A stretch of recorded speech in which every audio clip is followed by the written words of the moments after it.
This video will be on what are the different things that make up a polygon in 3D modeling. So the first thing I'm going to do is I'm just going to create a cube. I'm going to tap F on the keyboard, which zooms me in directly on it. And the things that create this polygon, I mean, this is a number of different polygons because each face, if I hold right click, I have face with my object selected. Let me go back 1 second. With my object selected, holding right click on that object, I have face, vertex, and edge. These are the only three we're going to worry about today. Face, vertex, and edge. So I'm going to highlight face, holding right click, and then hovering over face, I'm going to release right click. Now, I can highlight over each face and select each one individually. See how that works? So I can rotate around, click here, and if I want to select multiple of these, holding shift will allow me to highlight multiple different faces. Now, what makes up a face or a polygon? Well, a face consists of different edges, so I'm going to highlight edge, holding right click edge. We have different edges, and I'm just going to highlight these four here. You'll notice are highlighted in orange. So each one of these faces here is composed of numerous different edges, as well as holding right click, I'm going to vertex, different vertex or vertices. So there's 1, 2, 3, 4. That's the 4 vertices that connect these edges together that allow the software to be able to create a face. Now, I'm going to go ahead and delete all the faces but one. And I'm just holding right click, go to face. I'm going to click and drag and hover over all of these faces here and just delete. So now I only have one face. You'll notice that the one side of this face is black and the other one is gray. Now, why is it like that? So, if you've ever played video games before and you've ran into what we call quote unquote a glitch, where you sort of see through the wall or you see through your character, the same thing applies with this. And the reason being is that each one of these faces is really not a 3D object. What this is actually a two-dimensional plane in a three-dimensional environment. So the software only reads this in two dimensions, and then when we create a whole bunch of two-dimensional polygons that creates a model, it's able to be read as 3 dimensions, but it only reads it as 2 dimensions at a time. And I'm going to show you that quote-unquote glitch that I'm talking about. And if I turn on something called, in my shading, back face culling, what that'll do is you'll see it's invisible on the other side. And that's because it only reads it as a 2-dimensional polygon, a 2-dimensional face. So the other side, actually, it's not there because it's not 3-dimensional. It's a 2-dimensional polygon in a 3-dimensional environment. Now, one more thing, especially if you're into gaming, I'm going to go ahead and delete one of these edges. And actually, you'll see that I only need 3 vertices and 3 edges to create a face. Now, I'm going to undo that really quickly, and I want to show you how this reads it. So even though that this particular polygon is composed of 4 edges and 4 vertices, the software actually breaks this down into triangles. So at the moment, I can't tell you how it's reading it, whether it's triangle this way or a triangle this way, but it is reading it as a triangle.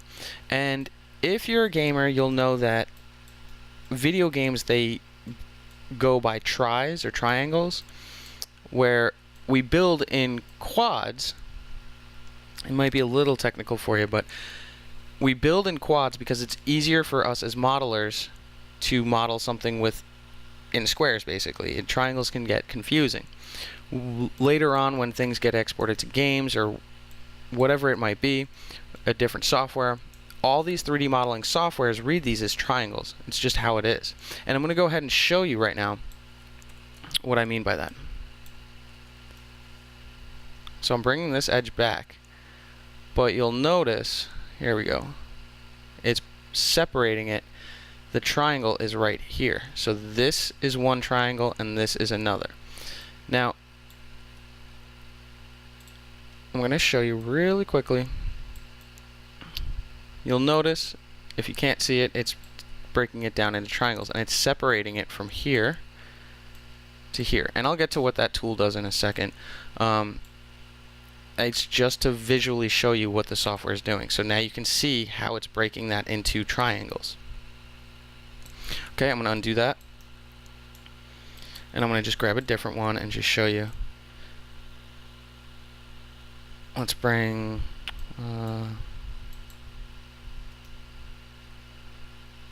this one forward. Now you'll see where that triangle is happening now.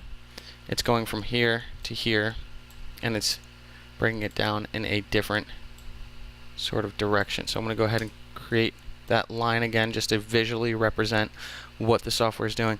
And that's how it reads it in the software. It really actually breaks it down into triangles. It's just easier for us as modelers and artists to model in quads. So those are the things that create a polygon, and you can really, if I wanted to break this down here, the software can read it in that direction also.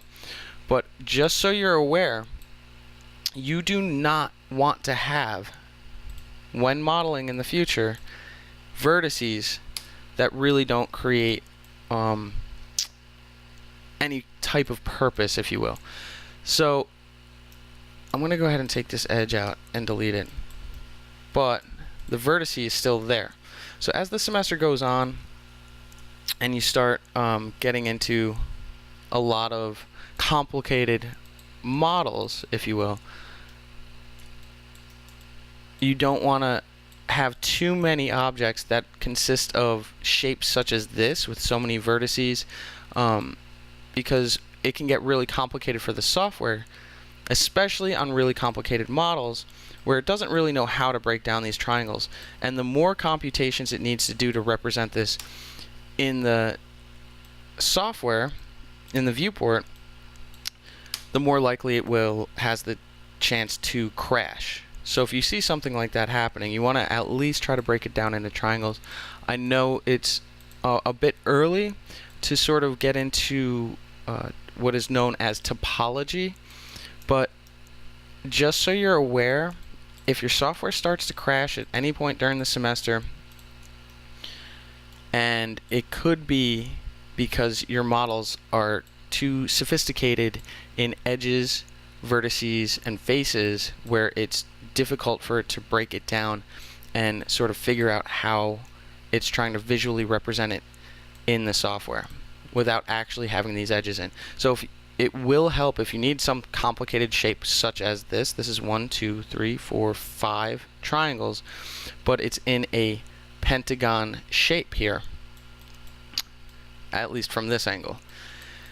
So that being said, try to keep in the back of your mind when modeling. I know it will take time, especially when it comes to things like topology and whatnot, but it's definitely something that you want to be aware of right away when modeling, so that you know what the software is doing and how it's showing you. As your models become more complicated, your topology will become more complicated, and it's just a way to sort of prevent the software from crashing because it doesn't know how to read your model. Anyway, that being said, those are the basics of how the software actually reads your topology and your models.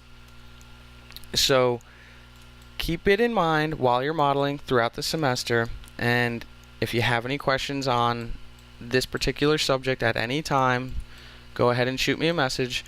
But just so you're aware, that is how this software works, and that goes for almost every 3D modeling software. I hope you learned a lot from this, and thanks for watching.